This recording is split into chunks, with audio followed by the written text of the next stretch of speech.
আসসালামু আলাইকুম রহমতুল্লাহ। আশা করি সবাই ভালো আছেন। আমিও আল্লাহর রহমতে ভালো আছি। প্রিয় শিক্ষার্থী, অনলাইন কোরআন শিক্ষা ক্লাসে আপনাদের সকলকে অভিনন্দন। আজকের ক্লাসের আলোচ্য বিষয় হুরুফের পরিচয় নিয়ে। প্রিয় শিক্ষার্থী, গত ক্লাসেও আমরা হুরুফের বিষয় সম্পর্কে আলোচনা করেছিলাম। এই ক্লাসেও আমরা হুরুফের বিষয় সম্পর্কে আলোচনা করব ইনশাআল্লাহ। সকলেই ব্ল্যাকবোর্ডে তাকান এবং আমার সাথে হরফগুলো বলার চেষ্টা করেন। সদ। সদের মাখরাজ হলো জিহ্বার আগা সামনের নিচের দুই দাঁতের পেট ও আগার সঙ্গে লাগিয়ে উচ্চারিত হয়। সদ। সদ বলার সময় দুই দাঁতের মাঝখানে হালকা ফাঁকা থাকবে এবং বাতাস জারি থাকবে, বাতাস বের হবে, যেমনটি আমরা সিন বা ঝাতে পড়েছিলাম। صاد ضاد। দদের মাখরাজ হলো জিহ্বার গোড়ার কিনারা মারি দাঁতের গোড়ার সঙ্গে লাগিয়ে উচ্চারিত হয়। জিহ্বার গোড়ার কিনারা মারি দাঁতের গোড়ার সঙ্গে লাগিয়ে উচ্চারিত হয়। ضاد صاد ضاد ত। তর মাখরাজ হলো জিহ্বার আগা সামনের উপরের দুই দাঁতের গোড়ার সঙ্গে লাগিয়ে, যেমনটি আমরা পূর্বের ক্লাসে পড়েছিলাম তা এবং দাল বলার সময়। ত।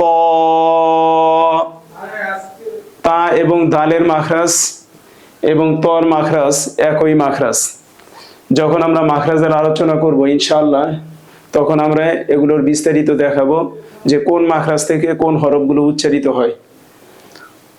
ত। আমি আবার বলতেছি, শুরু থেকে সবাই বলার চেষ্টা করেন। সদ ضاد ত য। জর মাখরাজ হলো জিহ্বার আগা সামনের উপরের দুই দাঁতের আগার সঙ্গে লাগিয়ে উচ্চারিত হয়। আমি আবার বলতেছি, জিহ্বার আগা সামনের উপরের দুই দাঁতের আগার সঙ্গে লাগিয়ে উচ্চারিত হয়। যেমন আমরা সা হরফটি পড়েছিলাম এবং লাল এই হরফটি পড়েছিলাম।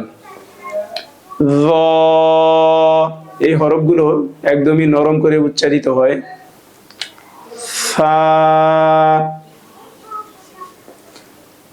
য صاد ضاد ط ظ আইন। এই মাখরাজটি হলকের মধ্যখান হইতে অথবা কণ্ঠনালীর মাঝখান থেকে উচ্চারিত হয়, গলাটা হালকা ডাবিয়ে। আইন। এই মাখরাজটি উচ্চারণ করার সময় গলার ভিতরে হালকা চাপ দিয়ে উচ্চারণ করতে হয়। আইন। আমি আবার বলতেছি, সবাই খেয়াল করেন। আইন। গইন। গইনের মাখরাজ হলো হলকের শেষ হইতে বা কণ্ঠনালীর শেষ অংশ হইতে গইন উচ্চারিত হয়। গইন। صاد ضاد ط ظ عين غين ফা। ফার মাখরাজ হলো নিচের ঠোঁটের পেট উপরের দুই দাঁতের আগার সঙ্গে লাগিয়ে উচ্চারিত হয়। নিচের ঠোঁটের পেট উপরের দুই দাঁতের আগার সঙ্গে লাগিয়ে ফা উচ্চারণ করতে হয়। আমি যেভাবে বলি সেভাবে বলার চেষ্টা করেন। ফা ফা কফ জিহ্বার গোড়া উপরের তালুর সঙ্গে লাগিয়ে উচ্চারিত হয়।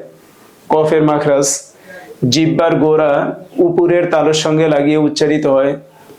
কফ। আমি আবার বলতেছি, ফা। ফার মাখরাজ হলো নিচের ঠোঁটের পেট উপরের দুই দাঁতের আগার সঙ্গে লাগিয়ে।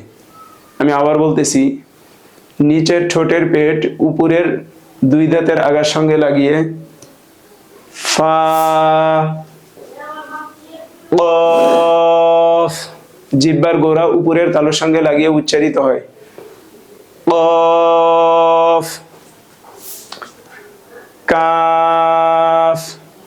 কাফের মাখরাজ হলো জিহ্বার গোড়া থেকে একটু আগে বাড়িয়ে উপরের তালুর সঙ্গে লাগিয়ে উচ্চারিত হয়। আমি আবার বলতেছি, খেয়াল করেন। কাফ জিহ্বার গোড়া থেকে একটু আগে বাড়িয়ে। কফ হলো জিহ্বার গোড়া আর কাফ হলো জিহ্বার গোড়া থেকে একটু আগে বাড়িয়ে উপরের তালুর সঙ্গে লাগিয়ে উচ্চারিত হয়। ফা। কফ হালকা বাড়ি খাবে।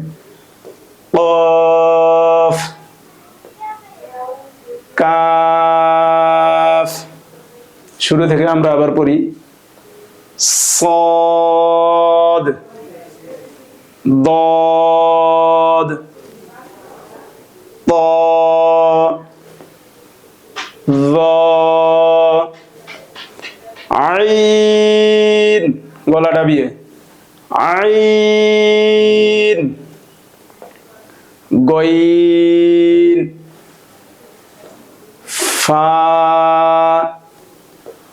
কফ কাফ হাসবুক।